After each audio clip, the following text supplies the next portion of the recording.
Today, we're going to talk about some of those little everyday habits we all have. The ones that feel completely harmless. Well, according to some psychological research, they might actually be pointing to something much, much deeper about how our minds really work. Think about it. We all have our little quirks and routines, right? The specific way you make your coffee, the route you always take to work. But what if those habits, the ones you don't even have to think about, are actually little windows into your deepest cognitive patterns? And that's really the big idea we're unpacking here. The theory is that the small, almost invisible choices we make day in and day out aren't just random. They can actually tell us a lot about the very structure of our thinking, our ability to reason, to adapt, and most importantly, to learn. So let's get something straight right off the bat. This is not about judging anyone, not at all. Think of this more like a journey of discovery. We're going to dive into some really fascinating ideas and see what our habits might be trying to tell us about how efficiently our own minds are running. First up, let's talk about habits that show a tendency to take mental shortcuts. Those moments where our brains decide to take the easy route instead of the one that's actually, well, accurate. Oh, you know exactly what I'm talking about here. That person who has to wear the same jersey for every big game, or someone who avoids cracks in the sidewalk. It might seem like a bit of fun, but psychologists have a term for it: magical thinking.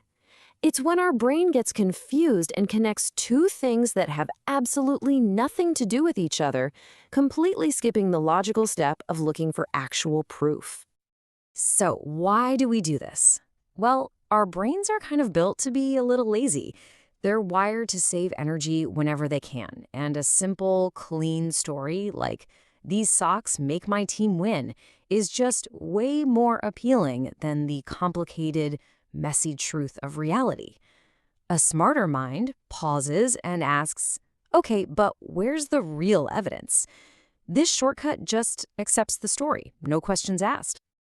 All right, let's move from superstition to pure stubbornness. We've all met this person. They fight against any new idea, any new technology, or any new method. Not because it's a bad idea, but just because it's different. Their automatic response to change is always, "Nope, that's not how we do things around here." And the difference here really just boils down to one word: flexibility. An adaptable mind sees new information and thinks, how can I use this? It's fluid, it's open. A rigid mind, on the other hand, sees new information as a threat to what's comfortable and familiar.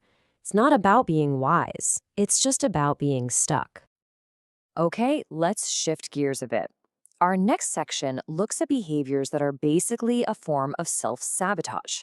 These are the habits where we trade our long-term brain power for a little bit of short-term comfort. Let's start with a huge one: sleep.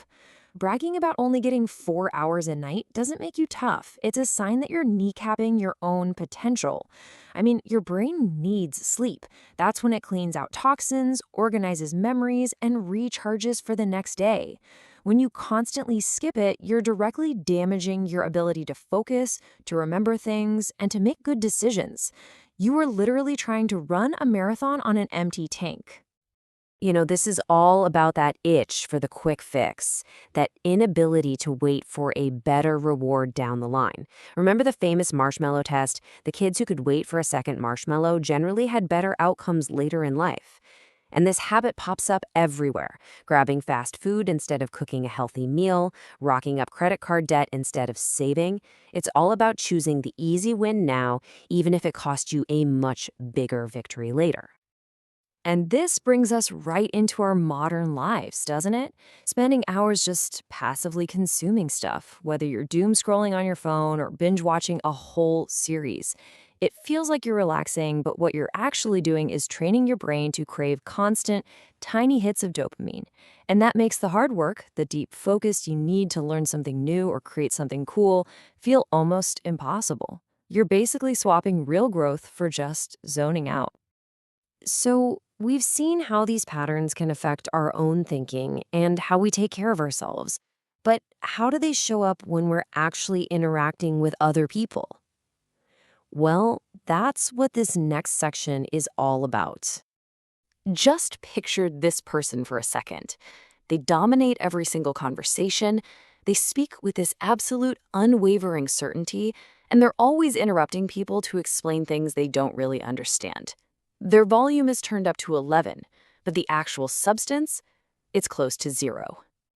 And this gets to a really fascinating paradox.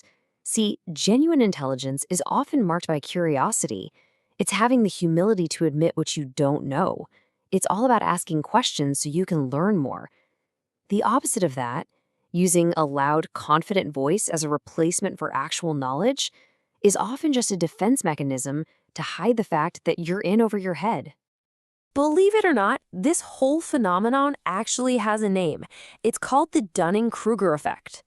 It's a well-documented bias where the people who know the absolute least about a subject are the most likely to think they're experts. Why? Because their lack of knowledge is so profound, they can't even recognize their own incompetence.